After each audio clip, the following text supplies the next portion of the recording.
Hello everyone, स्वागत है आपका एक बार फिर से शिक्षा की चिकित्सा में। और आज मैं बात करूंगा प्रतियोगी परीक्षाओं के लिए समय प्रबंधन की तकनीक, यानी time management for competitive examination. लेकिन इसमें यूपीएससी को मैं छोड़ रहा हूं, जबकि टीचिंग, एसएससी, बैंकिंग या फिर कोई और आपका एग्जामिनेशन है इसी कैटेगरी का, इसी लेवल का, तो उसके लिए ये बहुत अच्छा वीडियो होने वाला है, आप ज़रूर देखिएगा। तकरीबन 6-7 हज़ार टीचर को मैं ट्रेनिंग दे चुका हूँ दिल्ली सरकार में एज ए लेक्चरर।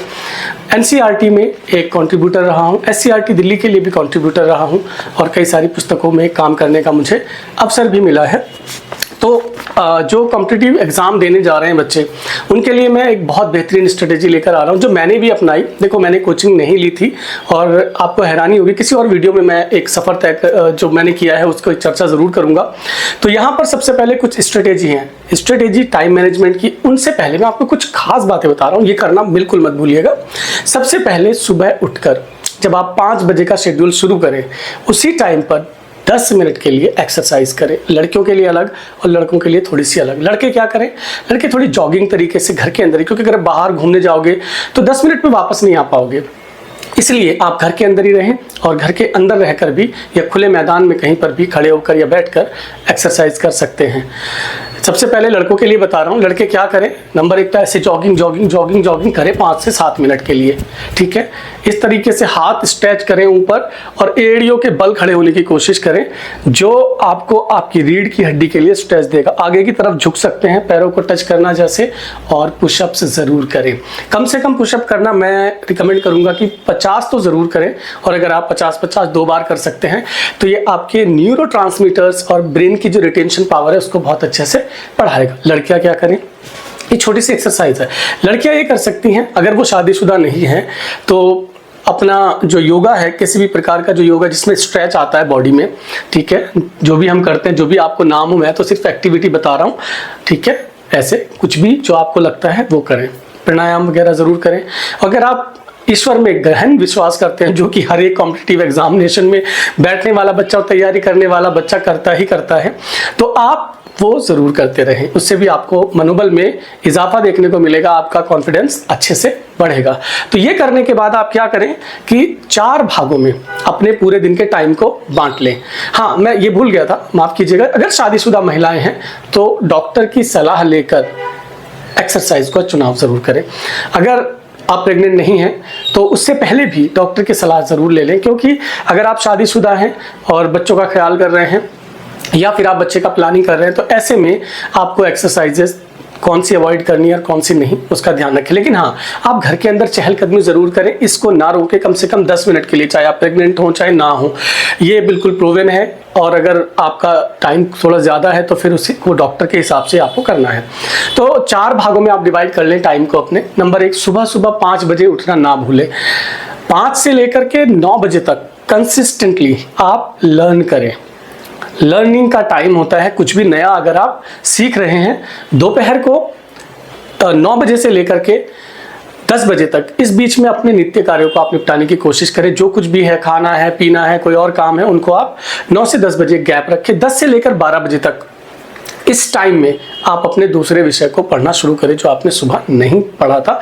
फिर 1 घंटे का गैप करें। 1 बजे से लेकर आप ठीक 4 बजे तक पढ़ाई कर सकते हैं, और उसके बाद ये रीडिंग वाला टाइम आ जाएगा आपका 1 से 4 तक, कि कोई भी सब्जेक्ट है, जैसे कि जीके हो गया, हिस्ट्री हो गया, पॉलिटी हो गया, या कोई और भी विषय जो भी पढ़ने का है, मतलब जिसमें सिर्फ रीडिंग करनी है, जैसे लैंग्वेज हो गई, तो वो आप करें। फिर आपका 4 से 5 गैप रखना है और 5 से 7 बजे तक आपको फिर से एक और लर्निंग सब्जेक्ट करना है। तो ये 3 सेगमेंट हो गए। चौथा, 7 से 8 आप गैप करें और 8 से लेकर 10 बजे तक आप रिवीजन करें। तो ये है आपका कंसिस्टेंसी को बनाए रखकर डेली का टाइम टेबल प्लान। अब इसमें एक टाइम ऐसा आएगा जब लड़के क्या करते हैं, शाम को खेलते हैं। अक्सर करके गांव के बच्चे या शहर के बच्चे शाम को खेलना पसंद करते हैं। तो आप याद रखें, ये जो मैंने 12 से 2 बजे का टाइम आपके लिए बताया है, इस टाइम को आप रिप्लेस कर दें शाम के समय से। यानी कि एक सेगमेंट ऑफ टाइम ऐसा रहेगा जो आपकी चॉइस पे होगा, यानी किसी दिन आप छोड़ दो, किसी दिन आप पढ़ लो। खेलना है तो पर्टिकुलरली आप खेलो, यानी कि जो 5 से 7 बजे का टाइम है उससे थोड़ा सा आप 1 घंटे पहले कर सकते हो, और उस टाइम पे आप 4 से 6 बजे तक, शाम को अक्सर यही टाइम होता है, आप खेल सकते हो। तो ये आपकी स्ट्रेटेजी रहेगी। इसके बाद आती है बात सिलेबस की प्रायोरिटी। अगर आपको ये नहीं मालूम हुआ है कि आपको कौन सा सिलेबस कितना पूछा जाना है, कौन सी किताबों से पढ़ना है, तो ये बहुत गड़बड़ हो जाएगा। इसका एक बात, आप सिलेबस भी जानने के साथ साथ आप ये जरूर करें कि पिछले 4 से 5 एग्जामिनेशन में कट ऑफ कितना गया है। अगर आपकी कोई कैटेगरी है तो कैटेगरी में कट ऑफ कितना जाता है, उसकी जानकारी होना जरूरी है। कंपटीशन बढ़ चुका है तो ज्यादा नहीं फर्क पड़ता, 2 से लेकर के 3 और मैक्सिमम 5% का फर्क पड़ता है। यानी पिछले 5 एग्जामिनेशन में जितना कुछ भी कट ऑफ गया है, उस कट ऑफ में बहुत मेहनत के साथ आप 5 मिनट जो है उसमें ऐड कर दे। पसीना है, माफ कीजिएगा, और मेहनत तो मैं आपके लिए कर ही रहा हूँ। बड़ा मुश्किल, अगर पंखे को तेज करूँ तो आपको आवाज वैसी आएगी, तो माफ कीजिएगा इसके लिए।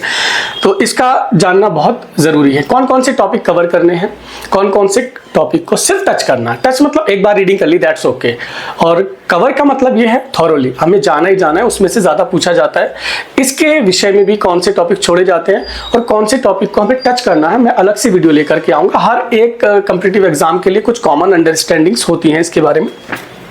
तो आगे बढ़ने से पहले रिक्वेस्ट ये कि आप इस चैनल को सब्सक्राइब जरूर कर लीजिएगा, ठीक है। आगे मैं चलता हूं, जो मैंने बनाया था डेली रूटीन फॉर्मूला तो मैं आपको बता ही चुका हूं। इसके बाद आती है बात स्मार्ट स्टडी टेक्निक की।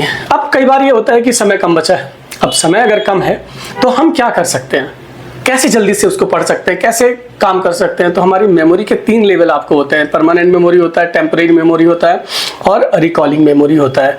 यानी कि रिकॉल मेमोरी को हमें शार्प करना है। रिकॉल मेमोरी की मतलब ये होता है कि हमें बार बार आदत डालने की, उस दिन क्या हुआ था, मैंने उस दिन क्या किया था, उसका क्या मतलब है, उसका क्या मतलब है। एक होती है टेम्परेरी मेमोरी, तो जो लॉन्ग टर्म मेमोरी आपकी काम कर रही है, और एक होती है प्रेजेंट मेमोरी, जैसे कि जब हम जागते हैं तभी वो काम करती है। एक होती है रिसेंट मेमोरी, मतलब जिसको मैं बोल रहा हूँ कि टेम्परेरी मेमोरी, वो लगभग पिछले 7-8 दिन में काम करती है, तो 1 महीने में भी काम कर सकती है अगर आपने प्रैक्टिस किया है तो। उसका इस्तेमाल आपको करना है शॉर्ट टर्म के लिए, यानी कि उन चीजों को गहन जाके समझने की जरूरत नहीं है। बट हाँ, इतना है कि हाँ ये है, ये है, ये है, इसके बारे में मैं लेकर आऊंगा। ये बहुत अलग से सब्जेक्ट है कि कैसे हम टेम्परेरी मेमोरी का अपना इस्तेमाल कर सकते हैं। तो अब क्या करें, आप टेक्निक में क्या है, प्रोमोडो मेथड है। जब आप पढ़ रहे होंगे 4-5 घंटे के लिए तो आप ऐसे में थकेंगे, तो थकान को दूर करने के लिए ये एक जापानी टेक्निक है, प्रोमोडोरो। पूरा नाम प्रोमोडोरो होता है इसका। इसमें आप क्या करें, अगर आपने 2 सेगमेंट में तोड़ा हुआ है किसी आधे घंटे को, 15 मिनट प्लस 15 मिनट, तो 12 मिनट के बाद आप एक गैप ले सकते हैं 3 मिनट का। या फिर आप क्या करें, 25 मिनट पढ़ाई करें, फिर 5 मिनट का गैप लें।